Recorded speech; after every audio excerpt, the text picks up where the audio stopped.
Shalom, cordial bienvenue pour votre programme Parole de vie. Pour vous servir avec joie, le pasteur Walter Zanzen de Genève en Suisse. Je voudrais voir avec vous un des joyaux du livre des psaumes, le psaume 23. L'Éternel est mon berger, je ne manquerai de rien. Il me fait reposer dans de verts pâturages et il me conduit vers des eaux paisibles. Il me conduit dans les sentiers de la justice à cause de son nom. Il restaure mon âme. Et quand je marche dans la vallée de l'ombre de la mort, je ne crains aucun mal, car tu es avec moi. Ta houlette et ton bâton me rassurent. Tu induis ma tête et ma coupe déborde. Oui, le bonheur et la grâce m'accompagneront tous les jours, et j'habiterai dans la maison de l'Éternel jusqu'à la fin, ou pour la durée du temps. Ce joyau du livre des psaumes est un texte inspiré par le Saint-Esprit qui a déjà fait du bien depuis le jour où il a été rédigé par ce berger devenu roi, David, écrit il y a 3000 ans environ. Et ce texte n'a pas fini de tracer son parcours et de partager sa bénédiction avec des foules. Des milliers avant vous et des milliers qui viendront après ont été encouragés, fortifiés, bénis dans toutes sortes de situations de vie au travers de ce merveilleux texte. Et qui n'a pas encore fini de livrer tous ses secrets. En seulement 6 versets, tout y est et tout a été dit. En seulement 6 versets, David va regarder vers celui qui est son berger. Il ne va pas se lamenter, ni demander la vengeance ou la justice sur ses ennemis. Il va simplement contempler son berger divin. Et en le contemplant, et en le regardant, en le louant, l'adorant, le chantant par ce poème extraordinaire, il va parcourir des étapes. Et je voudrais en retirer une pour votre édification aujourd'hui. David va réaliser que ce berger est son berger personnel. L'Éternel est mon berger. Voyez-vous, l'Éternel n'est pas automatiquement votre berger. Pour qu'il soit votre berger, vous devez faire de Dieu votre Dieu. Faire du Seigneur votre Seigneur. Faire du Sauveur votre Sauveur personnel. Et il se propose, il vient se révéler au travers des Écritures que nous avons tous besoin aujourd'hui dans notre monde moderne. Au XXIe siècle, nous avons encore besoin d'être dirigés et d'être en contact permanent avec le berger de nos âmes. Nous sommes ni plus ni moins comme des brebis, comparés par Jésus lui-même à cette image du temps d'autrefois. Nous sommes comparés à des brebis parce que nous avons besoin d'être dirigés, conduits et orientés par un berger qui sait prendre soin de nous. L'Éternel est mon berger, je ne manquerai de rien. Un jour, dans un groupe d'enfants, le moniteur avait demandé « Mais qui va me réciter le psaume 23 ?» Alors les uns et les autres avaient récité le psaume 23 avec emphase, sans faute. Et voilà qu'il y avait un petit garçon qui, lui aussi, voulait faire partie du concours et donc s'exprimer ainsi devant le moniteur en disant « Moi aussi, j'aimerais réciter le psaume 23 », mais il avait un problème de mémoire et il n'arrivait pas à retenir les versets. Par contre, il commençait bien, mais après, il calait toujours au même endroit. Et il avait pourtant étudié, pourtant appris par cœur, etc. Et voilà qu'il arrive son tour et lui il se propose de le dire aussi par cœur. Alors il va dire L'Éternel est mon berger, je ne manquerai de rien. Et voilà qu'il cale de nouveau, il n'arrive plus à trouver le mot suivant, le verset suivant. Et puis il dit, je vais recommencer. L'Éternel est mon berger, je ne manquerai de rien, et ça me suffit. Et en terminant ainsi par cette affirmation spontanée sortie de la bouche de l'enfant, il va dire une vérité, l'Éternel est mon berger, je ne manquerai de rien. C'est vrai que c'est le berger tout suffisant, il suffit pour votre vie, pour notre vie. C'est merveilleux. L'Éternel est notre berger. Et je le redis encore.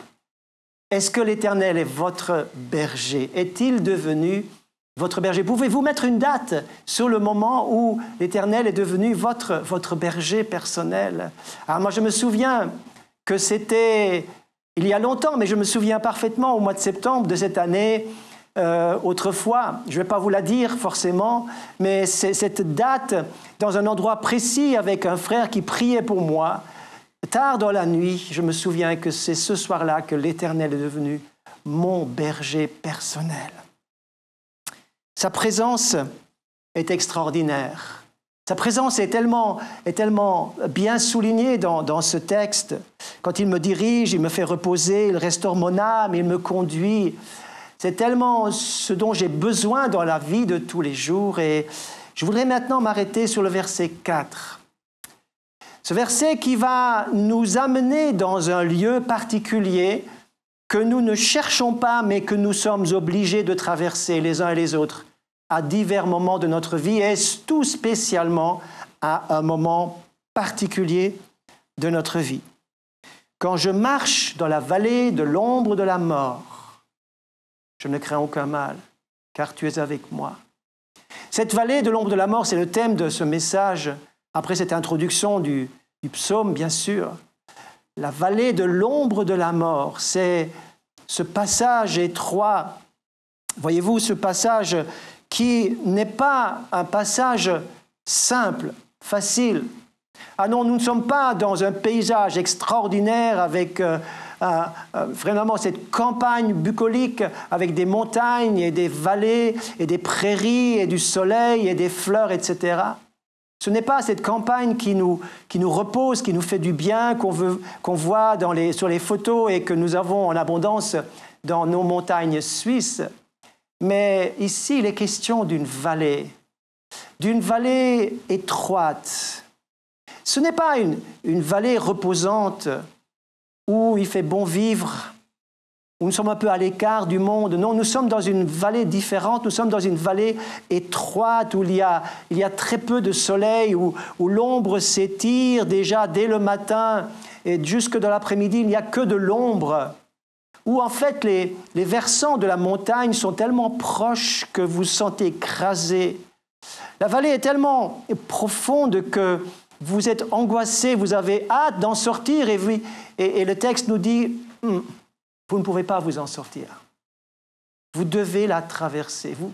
C'est un passage obligé. Et dans cette vallée, il y a en plus de cela une espèce de solitude. C'est comme si les réseaux téléphoniques ne passaient pas dans ces vallées.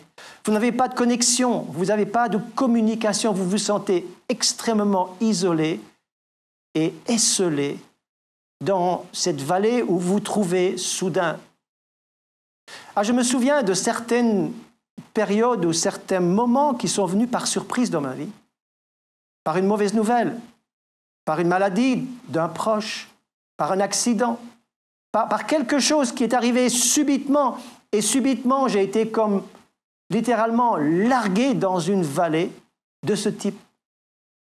Une vallée qui ressemble à une vallée de l'ombre de la mort. Vous êtes littéralement serré, vous êtes perdu, vous ne savez plus comment vous orienter, vous ne savez plus que faire, comment prier, vous êtes comme paralysé là-dedans, et vous êtes en train d'être dans cette vallée que vous n'avez pas choisie. Et pourtant, le psaume 23 nous dit « Quand je marche dans la vallée de l'ombre de la mort », car c'est le nom de cette vallée. Je ne crains aucun mal, car tu es avec moi. Avez-vous remarqué dans les 3 versets précédents. Il me fait reposer, il me dirige, il me restaure, il me conduit. Maintenant, il est dit, tu es avec moi. C'est là que la présence de Dieu, voyez-vous, lorsque Dieu devient votre berger, c'est sa présence qui est votre cadeau suprême. Sa présence, ce n'est pas une théorie, ce n'est pas parce que vous avez fait des études bibliques ou théologiques que vous avez accès à la présence de Dieu, c'est par l'Esprit de Dieu que vous êtes en connexion. Lorsque vous êtes devenu une nouvelle créature, les choses anciennes sont passées, toutes choses deviennent nouvelles et vous avez cette connexion d'Esprit de Dieu à votre esprit, cette connexion.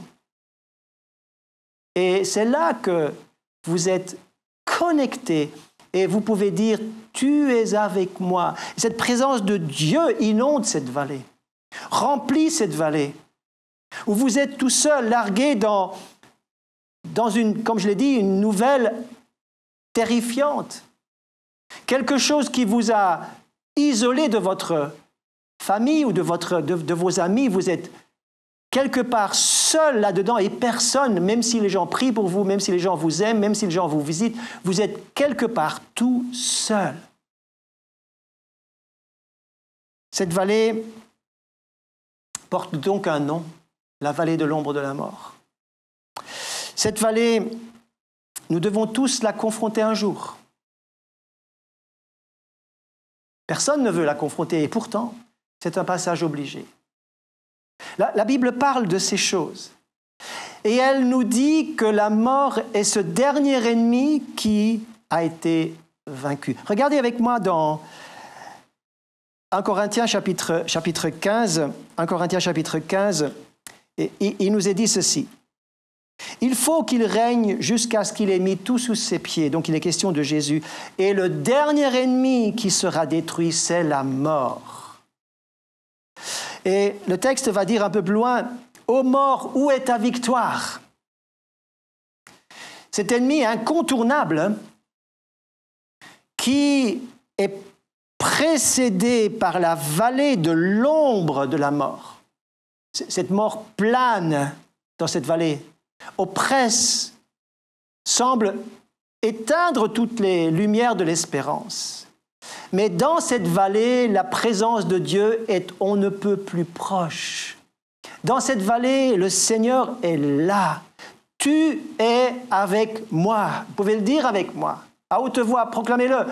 Tu es avec moi dans ce que je traverse en ce moment. Et cette vallée est contrôlée par le Seigneur. C'est lui qui garde le contrôle, c'est lui qui monte la garde sur les flancs de montagne. C'est lui qui sait ce que je peux porter et supporter. Et cette vallée me rassure. Pourquoi? Parce que Jésus a passé avant moi dans cette vallée. Il a goûté à la mort lui-même. Il sait ce que je ressens, il sait ce que je vis. Et en connaissance de cause, il peut être tellement proche de moi. Il a compassion, il est miséricordieux en sachant et en comprenant ce que je vis et ce que je traverse. J'ai accompagné beaucoup de personnes en fin de vie. Et j'ai vu des personnes expirer devant moi, y compris ma propre mère.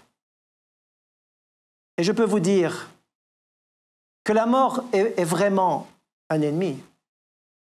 Mais c'est un ennemi qui, pour le chrétien né de nouveau, n'a pas de pouvoir sur lui. L'ennemi doit le laisser passer. Il goûte à la mort, mais c'est un laisser-passer. C'est un passage. C'est un passage. Et voyez-vous, cette vallée, j'ai accompagné des gens, comme je l'ai dit, et quand vous voyez des gens qui sont forts debout, qui ont été très, très solides dans la vie, quand vous les voyez diminuer par la maladie et par ce parcours de l'ombre de la mort, quand ils traversent en solitaire cette vallée, quelque part, vous avez compassion. Vous vous dites, c'est incroyable que des gens aussi forts deviennent aussi faibles au point qu'ils ne peuvent plus rien bouger, ni même parler, et que vous pouvez les aimer, vous pouvez les prier pour eux, mais vous ne pouvez pas les rejoindre. Seul celui qui a dit « Tu es avec moi », lui seul peut. Et lui seul est fidèle dans cette situation. Lui seul est fidèle au dernier moment et jusqu'à votre dernier souffle. Cette vallée est une vallée solitaire, où Dieu seul sera avec vous, s'il, lui, est votre berger. Et dans cette vallée qui devrait être angoissante, terrifiante, eh bien la peur, étrangement, est absente. J'ai vu des personnes être remplies de la paix de Dieu au dernier moment. Certains ont pu dire au revoir aux leurs, d'autres n'ont pas eu l'occasion. Vous savez, ce sont des choses qu'on ne choisit pas. Chaque situation étant différente et chaque départ de cette terre est différent. Et il y a des choses que nous ne choisissons pas, que Dieu choisit, parce que c'est lui le maître de la vie et de la mort. C'est lui qui compte le nombre de nos jours. Ne soyons pas effrayés, soyons confiants, parce que lorsque nous sommes dans ce passage qui nous est imposé, tu es avec moi, ta houlette et ton bâton me rassurent. Sa présence me rassure et il tient l'ennemi à l'écart. Sa présence me rassure. Vous savez, il y a des gens qui sont craintifs et qui sont poursuivis par des peurs très souvent. J'ai personnellement aussi été dans les appréhensions et dans des traumatismes aussi. Par exemple, nous avons été cambriolés d'une manière forte et violente une fois avec notre famille. Et ces choses laissent des traces. Et j'ai pendant longtemps eu des craintes. Je me réveillais la nuit et je voyais chaque bruit était suspect, etc., etc. Mais à un moment donné, la paix de Dieu vient. La paix de Dieu qui surpasse toute connaissance. Et là, elle nous tient protégés dans cette vallée des craintes et des larmes. Il y a quelques années, j'ai été surpris de voir d'un œil différemment. Et j'ai attendu quelques jours, puis je suis allé voir mon ophtalmologue, et puis lorsque je l'ai vu faire une grimace, et cette personne m'a dit « Écoutez, je dois vous envoyer vers le spécialiste ».